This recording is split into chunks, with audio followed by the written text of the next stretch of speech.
This is the Galaxy A16, and in this video I'll show you how to change the sound of the timer. Go to the clock, tap timer, and then tap the three dots here and settings. Next tap sound,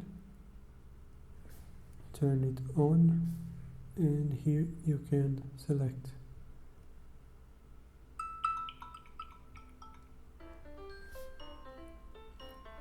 You can also tap here to add from your phone.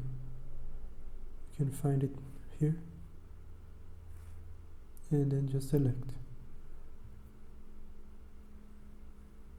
That's it for this video. Thank you for watching. Please leave a like and subscribe.